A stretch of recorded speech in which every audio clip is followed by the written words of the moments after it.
MA उत्तरार्ध तृतीय प्रश्न पत्र भाषा विज्ञान इकाई वाक्य विज्ञान।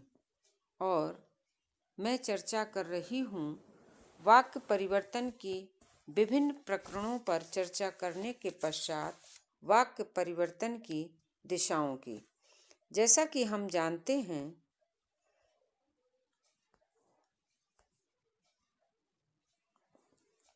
भाषाओं में निरंतर विकास होता रहता है।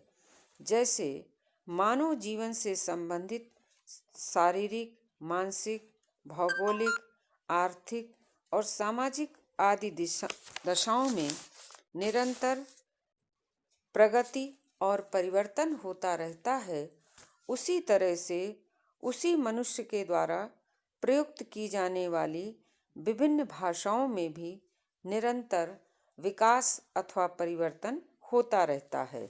यही विकास भाषा विज्ञान के अंतर्गत दिशाओं के रूप में गिना जाता है। जब इस विकास का प्रभाव भाषा की वाक्य रचना पर भी पड़ता है, या इसी बात को हम इस रूप में कह सकते हैं कि मनुष्य के द्वारा प्रयुक्त भाषा में परिवर्तन केवल भाषाई रूप में नहीं होता, वरन भाषा के मूल अंग वाक्य में भी परिवर्तन दृष्टिगत होता है। अतः संसार की सभी भाषाओं में वाक्य में भी परिवर्तन देखा जाता है।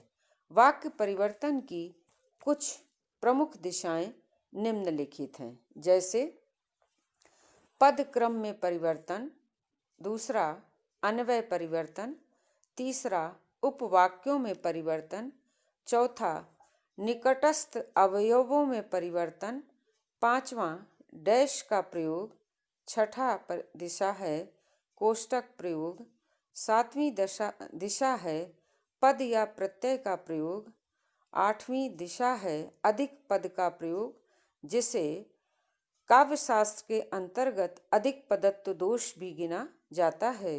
नवां प्रत्यक्ष या अप्रत्यक्ष कथन, दसवां आदर प्रकट करने के लिए, और 11वां है कारकों के स्थान पर हाइफन या कॉमा का प्रयोग। उपर्युक्त शीर्षों के पश्चात अब मैं क्रम से वाक्य परिवर्तन की पहली दिशा पद क्रम परिवर्तन की बात करती हूँ। प्रत्येक भाषा के वाक्यों में पदों का एक विशेष क्रम होता है, या दूसरे रूप में हम कह सकते हैं कि प्रत्येक भाषा के व्याकरण के अनुरूप उसमें वाक्य का संगठन या वाक्य की रचना की जाती है, जिसका पालन अनिवार्यतः उस भाषा प्रयोगकर्ता के द्वारा अनिवार्य रूप से किया जाता है। किंतु नवीनता लाने के लिए कुछ लेखक तथा वक्ता जानबूझकर पदों का क्रम बदल देते हैं, जिससे वाक्य में परिवर्तन की स्थिति उत्पन्न हो जाती है। वर्तमान में हिंदी में ऐसे अनेक उदाहरण दृष्टिगत होते हैं। जैसे यह स्थान मनुष्य मात्र के लिए है, इस प्रयोग के स्थान पर अब प्रयोग किया जाता है यह स्थान मात्र मनुष्यों के लिए है। दूसरा वाक्य देखें कि उनका व्यक्तित्व बहुत प्रभावशाली था, किंतु अब पदक्रम में परिवर्तन करके यही वाक्य इस रूप में प्रयुक्त किया जाता है, बहुत प्रभावशाली था उनका व्यक्तित्व, बहुत प्रभावशाली था उनका व्यक्तित्व। दूसरी जो परिवर्तन की दिशा है वह है अन्वय में परिवर्तन। संस्कृत में विशेषण विशेष में अन्विति का होना अनिवार्य था। प्रारंभ में हिंदी में भी सुंदर युवक, सुंदरी युवती जैसे प्रयोग ही होते थे, किंतु अब सुंदर युवक, सुंदर युवती तथा सुंदर पुस्तक में अन्वय में कोई अंतर नहीं किया जाता। आदरणीय पिताजी और आदरणीय माताजी भी खूब प्रयोग किया जाता है। तीसरी जो परिवर्तन की दिशा है वाक्य परिवर्तन की, वह है उपवाक्यों में परिवर्तन। उपवाक्य एक ही मिश्र या संयुक्त वाक्य के अंतर्गत जो छोटे छोटे वाक्य होते हैं उन्हें उपवाक्य कहा जाता है।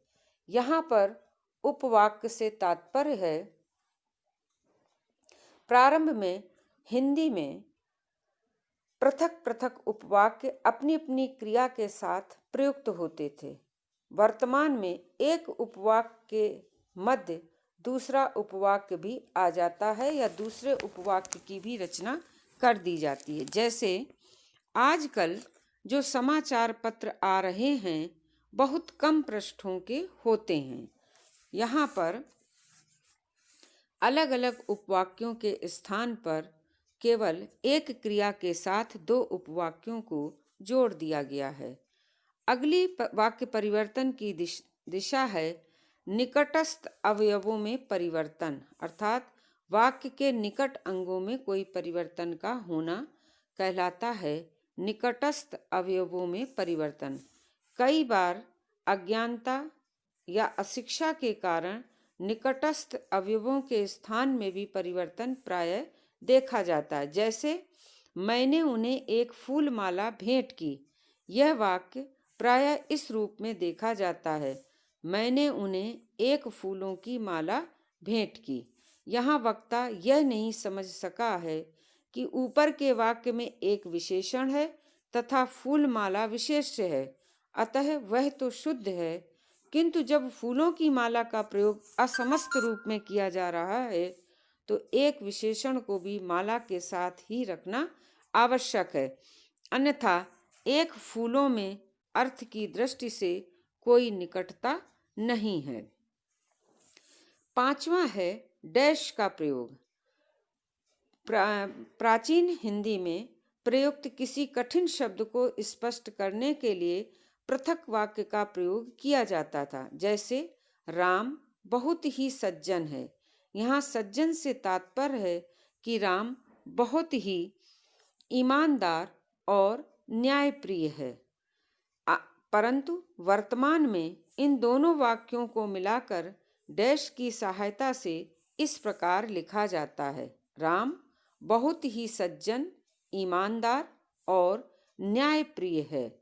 और इस तरह से दो वाक्यों की अलग अलग रचना न करके एक डैश के द्वारा दो वाक्यों को एक वाक्य में लिखा जाता है या प्रयुक्त किया जाता है। इस प्रकार हम कह सकते हैं कि वाक्य परिवर्तन की दिशा में डैश का प्रयोग वक्ता अपने वाक्य की स्पष्टता तथा उसे संक्षेप में करने के लिए करता है। अगली परिवर्तन की दिशा है कोष्टक का प्रयोग। डैश की भांति ही आजकल एक विचार के बीच में आई दूसरी किंतु अतिरिक्त बात को कोष्टकों में दिया जाता है। इस प्रकार वाक्य में रखकर भी उसे वाक्य से पृथक करके एक सूचना मात्र दे दी जाती है। जैसे राम कोष्टक में हमारा पड़ोसी आजकल विश्व पर गया है। या इसको इस रूप में भी कर सकते हैं कि पहले इस प्रकार की सूचना के लिए पृथक पृथक वाक्यों या उपवाक्यों का प्रयोग होता था। जैसे राम जो हमारा पड़ोसी है विश्व यात्रा पर गया हुआ है, या राम हमारा पड़ोसी है और वह विश्व यात्रा पर गया हुआ है। अगली परिवर्तन की जो दिशा है वह है पद या प्रत्यय का लोप। पद या प्रत्यय के लोप से तात्पर्य है कि ऐसा प्रायः वक्ता या लेखक अपने वाक्यों को संक्षेप में करने के लिए कहता है। जैसे आँखों से देखी बात पर विश्वास करना चाहिए, कानों से सुनी बात पर विश्वास नहीं करना चाहिए।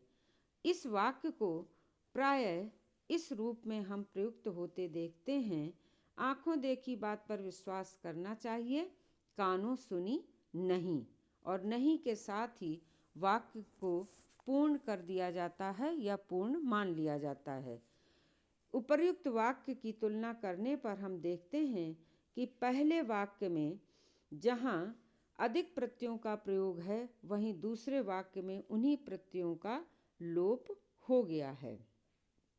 इसी क्रम में जहाँ एक परिवर्तन की दिशा यह है कि पद का लोप या प्रत्यय का लोप कर दिया जाता है, वहीं इसके विपरीत कई बार हम वाक्यों में अधिक पद का प्रयोग भी देखते हैं।